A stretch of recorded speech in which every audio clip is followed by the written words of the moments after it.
Sir बेटी को लेने के लिए आए आप? जी इंशाल्लाह बिल्कुल।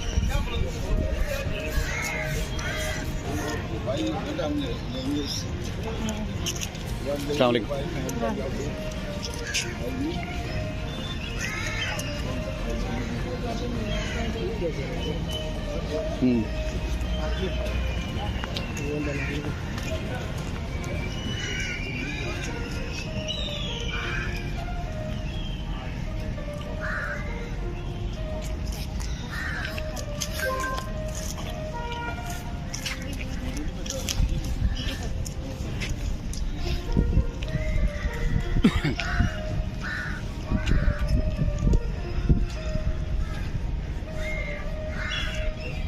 ने दरख्वास्त लगाई थी कि मुझे लड़की से मिलने दें और अदालत ने यह कह के कि चूँकि उसमें kidnapping, child marriage, illegal confinement और ट्रैफिकिंग जैसे संगीन इल्ज़ामात हैं तो और इनके हवाले से ख़ास कानून बने हुए हैं, इसलिए लड़के को मुलाकात नहीं की इजाज़त नहीं है। वो ऑर्डर आज भी पेंडिंग है।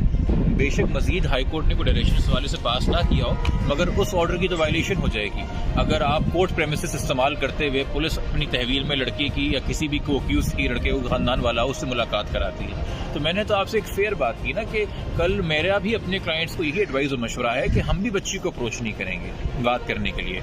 बट अगर हमें ऐसा कोई सिनेरियो नज़र आता है कि कोर्ट के अहाते को या रास्ता जो तय हो रहा है, सफ़र बीच में तय हो रहा है, कोई पुलिस वाला या कोई और अहलकार अपनी ड्यूटी परफॉर्म ना करते हुए बच्ची का कोई ना कोई राब्ता कराता है मुल्ज़िम की साइड से, तो हम इसको इमीडिएटली प्रॉपर फोरम पे रेस करेंगे। ये खदशा आज की एप्लीकेशन में भी अपने रखा है, बताया है जज साहब को पहले से। क्योंकि देखिए, जब हम इस बात को तस्लीम कर रहे हैं कि जो मजलूम है वो एक बच्ची है, तो वो तो इन्फ्लुएंस हो सकती है ना बड़े आराम से एक एनवायरनमेंट के अंदर। क्योंकि वालिदैन की अब तक जितनी भी मुलाकातें बच्ची से हुई हैं वो तो या किसी फैमिली जज की प्रेजेंस में हुई हैं या वो सीनियर चाइल्ड प्रोटेक्शन ऑफिसर की मद में हुई हैं, वो तन्हाई में तो नहीं हुई हैं। मगर जो पुलिस अहलकार आएंगे वो कोई बहुत सीनियर पुलिस अहलकार तो नहीं है, एक आईयू को छोड़ के जो डीएसपी रैंक हैं, बाकी तो जूनियर रैंकिंग ऑफिसर हैं। उनको थोड़ी पता है कि क्या इससे मॉनिटर करनी है गुफ्तगू और क्या इसने रश में गुफ्तगू हो रही है और क्या पैगाम दिया गया और क्या पैगाम नहीं दिया गया। तो हम तो ऐसे सिनेरियो में कभी थे ही नहीं कि हम लड़की पे कोई दबाव डाल सके। क्योंकि ये एक और बात है कि जब भी हमें जिस इदारे से रिलीफ मिलता है, सामने वाले साइड कहती है कि पूरा का पूरा इदारा ही पिक गया। यह पता है कि बातें ना सिर्फ चाइल्ड प्रोटेक्शन अथॉरिटी के बारे में या लोअर जुडिशरी के जजेस के बारे में, बल्कि सीनियर जुडिशरी के जजेस के बारे में भी कलमात अदा किए गए हैं। तो वो तो अपनी इल्ज़ाम तराशी करते रहेंगे। बट मेरे ख्याल में फेयरनेस यही है कि दोनों पार्टीज जो हैं बच्ची को अप्रोच ना करें और बच्ची को अदालत को बताने दें कि वो क्या चाहती है। ख़ास तौर पर जिनको ये कॉन्फिडेंस है कि हमारी फेवर में बयान आना है, उनको तो फिर बिल्कुल नहीं इस बारे में कोई इशू होना चाहिए। अच्छा, एक आपके शायद अगर मुनासिब समझें तो इस सवाल का जवाब दीजिएगा कि मुल्ज़िम की तरफ से एक दरखास्त दायर की गई है, आपकी शायद नॉलेज में हो, क्योंकि उस वक्त जब चैम्बर में समात हुई आप नहीं गए, लेकिन जब आपकी दरखास्त की समात हुई तो फिर मुल्ज़िम के वकील भी अंदर आए। नॉर्मल डिकोरम तो यही है कि जब पहली हियरिंग है और आपको नोटिस नहीं है तो आपके इल्म में भी है तो आप चैम्बर में मत जाइए। मैं भी आज एक्सपेक्ट कर रहा था, बट चले अदर साइड आ गई चैम्बर में और उन्होंने हम पे मेहरबानी की कि उन्होंने कंसेंट ऑर्डर दे दिया, तो खुशसलूकी से एक मामला हो गया, हम उसको अपोज नहीं करेंगे। इनकी जो एप्लीकेशन है उससे वाकिफ हूँ, उन्होंने दरख्वास्त लगाई है कि लड़की की कस्टडी मुल्ज़िम को दी जाए और साथ में दोनों को पुलिस प्रोटेक्शन दी जाए। अब उसके क्या मेरिट्स हैं क्या नहीं है वो ऑफकोर्स अदालत सुनेगी मामले को, हम फिर उसके साथ अकॉर्डिंगली उसको आगे करेंगे। सारे केसेस को यकजा किया गया, सारे कल ही एक साथ चलेंगे। मेरे ख्याल में वो दोनों को साथ ही उठाएंगे।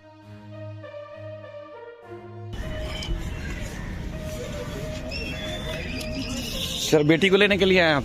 जी इंशाल्लाह बिल्कुल।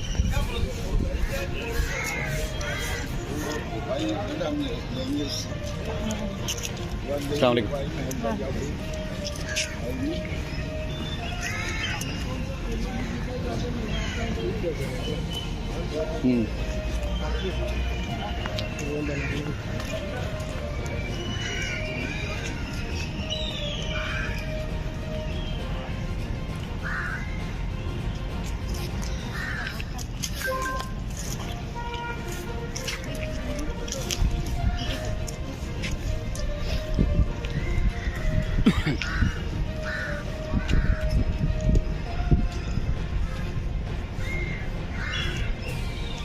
दरख्वास्त लगाई थी कि मुझे लड़की से मिलने दें, और अदालत ने ये कह के कि चूँकि उसमें kidnapping, child marriage, illegal confinement और ट्रैफिकिंग जैसे संगीन इल्ज़ामात हैं, तो और इनके हवाले से ख़ास कानून बने हुए हैं, इसलिए लड़के को मुलाकात नहीं की इजाज़त नहीं है। वो ऑर्डर आज भी पेंडिंग है। बेशक मज़ीद हाई कोर्ट ने कोई डायरेक्शन इस हवाले से पास ना किया हो, मगर उस ऑर्डर की तो वायलेशन हो जाएगी अगर आप कोर्ट प्रेमिसेस इस्तेमाल करते हुए पुलिस अपनी तहवील में लड़के की या किसी भी को अक्यूज़ की लड़के को खानदान वाला उससे मुलाकात कराती है।